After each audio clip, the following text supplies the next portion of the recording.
the surprise. Please get in the car, said Dad. We don't have much time.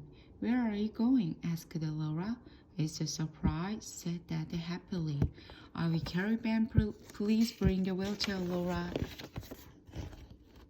Laura put Ben's wheelchair into the back of the car while they took care of Ben. I hope this is a nice surprise, said Ben. Are we going to watch a film? No, something better than that, said Dad. I know, said Laura. Are we going to the ice rink? That will be fun, said Ben. Can I put skates on my wheels? Ben was excited. It's no good trying to guess, said Dad playfully, but I can promise you'll both be pleased.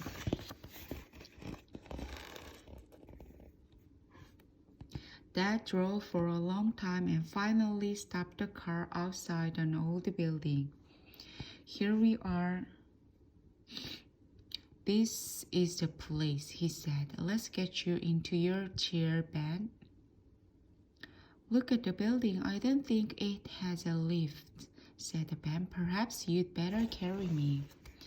Ben was right. Dad carried Ben up the stairs while Laura carried his wheelchair. It's a good thing we don't live here, panted Laura. It's an old building, said Dad. Nobody thought about wheelchairs when the flats were built. Dad rang the bell at one of the flats and a lady came to the door. Come in, I've been expecting you, she said. There are only 2 left. 2 what? Asked the man. Wait and see, said Dad. It's still a surprise. The lady led them into the house. I'm sorry about all the stairs, said the lady, looking at Ben's wheelchair. It's hard enough for me to get up and down them every day. That's okay, said Dad. They went into the sitting room. There was a basket by the fire. In the basket, there was a cat and 2 tiny kittens. Kittens, gasped Laura. They are adorable. Oh, Dad, are we going to have one? Asked Ben.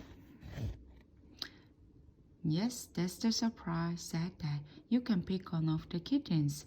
Ben was delighted. He had wanted a pet for ages. I can't decide, he said. They are both so cuddly. Oh, Dad, pleaded Laura. Can't we have them both? We promised to take good care of them. In the end, Dad gave in and they took both kittens home. He said it would be unkind to separate them. Remember your promise, said Dad. Animals aren't toys. You can't just toss them away when you don't want to play with them. You must think of them as new members of our family. On the way home, Dad bought to the kittens a basket to sleep in, a rubber mouse, and a litter tray. Ben and Laura helped the kittens settle in.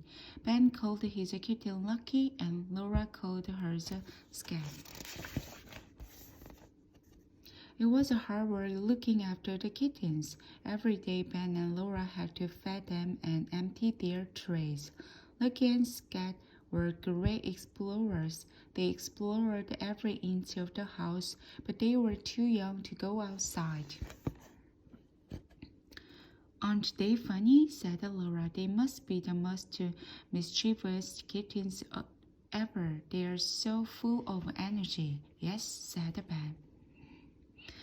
The only time they aren't being naughty is when they're asleep. That's rather like you too, smiled Dad. One Friday evening, Dad was going to take Ben and Laura to stay with their aunt and uncle. But we can't leave Lucky and Scat. They can't take care of themselves, said Laura. No, said Dad. They can come with us.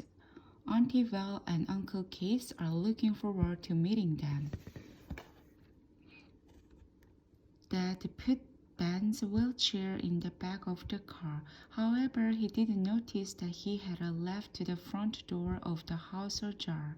He didn't see Lucky slip out into the garden either. "Come on," said Dad. "Are you ready? Let's put the kittens into the car."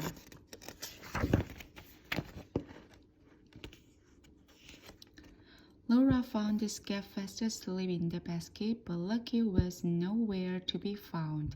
Dad and Laura searched the house from top of the bottom, but there was no sign of him. Ben was trying to be brave, but he felt miserable. He wanted to cry.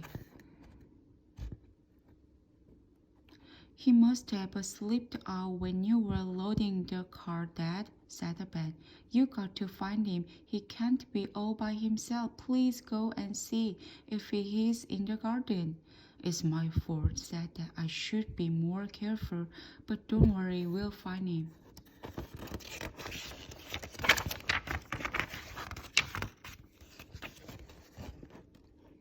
Dad and Laura searched the front garden and the street, but there wasn't any sign of Lucky. Ben felt terrible because he couldn't help them. "It's no good," said Dad. "It's getting dark now. We'll stay here tonight and hope he comes home." Dad phoned Auntie Var to explain what had happened. "We could put up posters and ask everyone in the neighborhood to look out for Lucky." "That's a good idea," said Dad. "I have some photos of Lucky and Scat the day they arrived. I'm sure somebody will find it." They finished the posters and put them up right away. The next morning, the doorbell never stopped ringing. Everybody knew about Ben's lost kitten.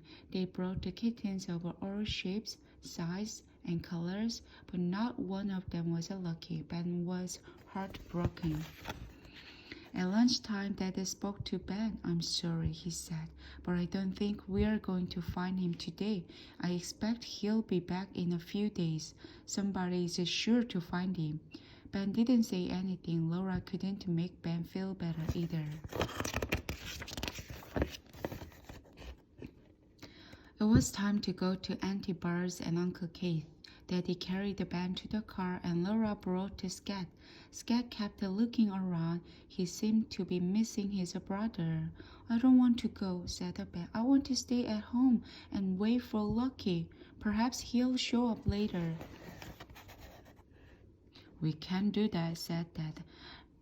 "Auntie Bar and Uncle Keith are looking forward to seeing us. Think how upset they would be if we didn't go. Think how upset Lucky will be if he comes home and we're not there," said Ben. Laura was quiet. Before they left, Dad asked the next-door neighbors to look out for Lucky. As they drove off, Ben kept looking back to see if he could catch sight of Lucky. However, he was out of luck today. When they got to Auntie Var's and Uncle Keith's, Ben was still upset. Auntie Val made a great fuss of Scat. It only made Ben feel worse. "This isn't right," said Ben. "There should be 2 kittens, not 1. Scat is missing Lucky as much as I am." Scat sat still on Ben's lap. He wasn't in the mood to explore the new environment.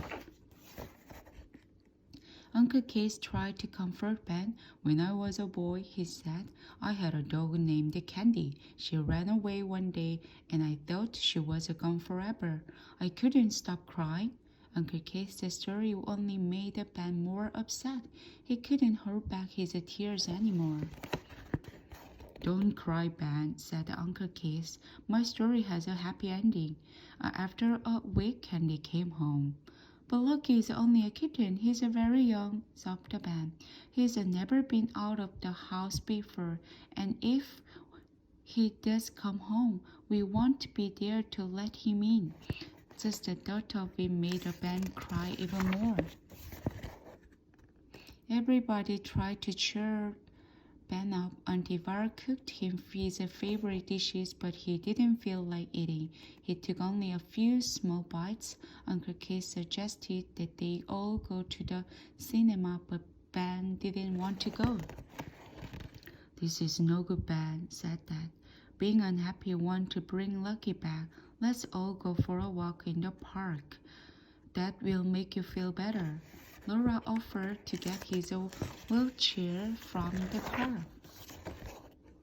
Laura went to the car. As she opened the back of the car, she gave a terrific shout. They all heard Laura shout from inside the house. Dad picked up Ben and they all ran outside. What's the matter? Asked Auntie Var. It's Lucky, laughed Laura. He was in the back of the car. What? Said Dad. He must have jumped in when I was putting in Ben's wheelchair last night. He's been in there for hours, said Laura. He must be scared.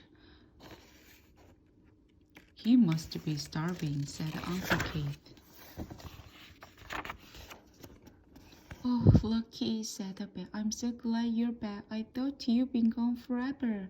I knew we'd find him, said Dad. It's Lucky. I looked in the back of the car, said Laura. It's Lucky for Lucky, said Ben. The end.